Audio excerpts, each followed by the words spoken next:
और दूसरा मेरा सवाल यह है कि यह रैली इसलिए भी अहम हो जाती है, एक तो पहले चरण का चुनाव हो गया है, दूसरा इंडिया अलायंस की तरफ से कहा जा रहा है कि इस महारैली में संयुक्त घोषणा पत्र जारी किया जाएगा।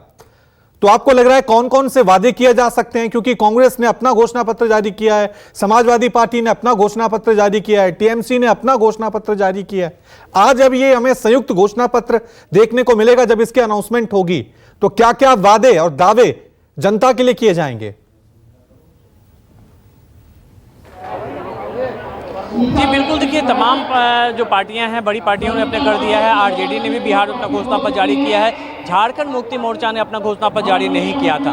तो झारखंड मुक्ति मोर्चा का यह बड़ा मंच है और निश्चित तौर पे उसके मंच पे तमाम जो यहाँ पे नेता जुटेंगे। तो एक जो साझा घोषणा पत्र जिसकी बात कही जा रही थी, चूंकि पहले चरण का इलेक्शन खत्म हुआ, वोटिंग खत्म हुआ है, उसके बाद ये तमाम नेता जुट रहे हैं। तो यहाँ पर साझा घोषणा पत्र, तो कुछ देर पहले हमने राजेश ठाकुर जो झारखंड प्रदेश कांग्रेस के अध्यक्ष हैं, उनसे ही बात हुई थी इस मुद्दे पर। उन्होंने कहा कि जो कुछ कॉमन मिनिमम प्रोग्राम जो हमारे वो पहले से तय हैं, बेरोजगारी, महंगाई, ये ऐसे मुद्दे हैं जो हमारे सबके, जो हमारे इंडिया गठबंधन में जो लोग शामिल हैं, हम तमाम लोगों में ये घोषणा पत्र में ये शामिल है।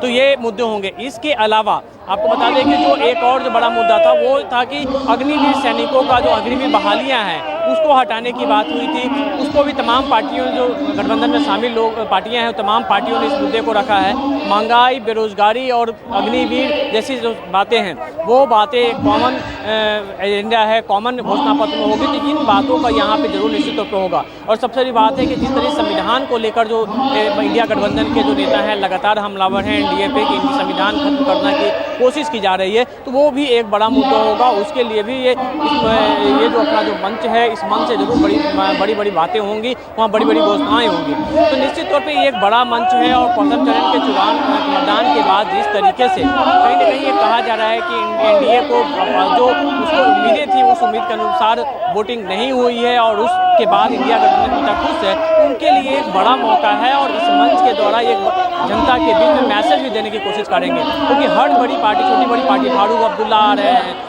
शिवसेना से प्रियंका चतुर्वेदी यहाँ आई हैं, ममता बनर्जी की पार्टी से डेरेक ओब्रायन यहाँ पे आ रहे हैं। तो तमाम जो पार्टी शामिल है, भले ही अपने अपने राज्यों में वो अलग नहीं हो, लेकिन यहाँ इस मंच पर वो तमाम जो लोग नेता हैं वो एक साथ मंच पर आएंगे और एक साथ मंच पर आने के बाद अपनी एकजुटता प्रदर्शित करेंगे। और अमिताभ, क्योंकि ये पहला मौका नहीं है जब इंडिया अलायंस के तमाम नेता किसी बड़ी रैली का आयोजन कर रहे हैं। हमने दिल्ली में इसकी रैली देखी थी तो हमने देखा था आम आदमी पार्टी का ज्यादा प्रभाव वहां पे देखने को मिला था। जितने भी कार्यकर्ता आए हुए थे वो आम आदमी पार्टी के ज्यादा थे। महाराष्ट्र में चले जाएं तो इसी तरह से शिवसेना और एनसीपी का ज्यादा प्रभाव था। बिहार में चले जाएं तो आरजेडी का प्रभाव था। तो ये रांची में हो रही है, तो क्या सभी दलों के कार्यकर्ता यहां पर हैं या कहें कि जेएमएम का ही ज्यादा प्रभाव देखने को मिल रहा है इस रैली में? नहीं, बिल्कुल रवि, यहाँ पे जो मेन मंच जो है वो कहेंगे कि यह जेएमएम का मंच है, जहाँ पे तमाम पार्टियों को आमंत्रित किया गया है। पूरी तैयारियां जो है झारखंड मुक्ति मोर्चा की तरफ से की गई हैं। और देखिए, उल गुलान न्याय महारैली, उल गुलान जो है झारखंड का एक शब्द होता है। और इसके अलावा जो नीचे लिखा है, जो स्लग इस पे लिखा हुआ है स्लोगन, झारखंड झुकेगा नहीं, इंडिया रुकेगा नहीं, और इस तरीके के स्लोगन। सबसे बड़ी बात है कि आज इस मंच के जरिए झारखंड मुक्ति मोर्चा में जो कल्पना सोरेन है उनकी आज लॉन्चिंग एक तरह से कहेंगे। दिल्ली के भाषण में पहली बार, दिल्ली की जो रैली हुई थी, पहली बार कल्पना सोरेन ने एक राजनीतिक मंच पर अपना राजनीतिक भाषण दिया था। और ये दूसरा सबसे बड़ा मंच होगा अपने प्रदेश में। पहली बार कल्पना सोरेन इतने बड़े राजनीतिक मंच से, भले ही इससे पहले वो हेमंत सोरेन के साथ राजनीतिक मंच पर जाती रही हुई, लेकिन कभी उन्होंने भाषण नहीं दिया था।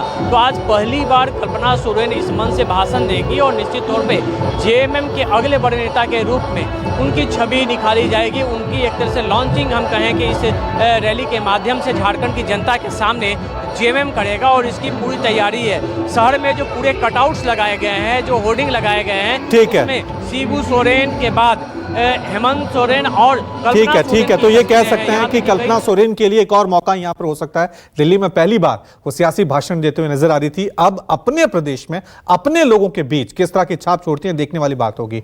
शुक्रिया अमिताभ तमाम जानकारी के लिए।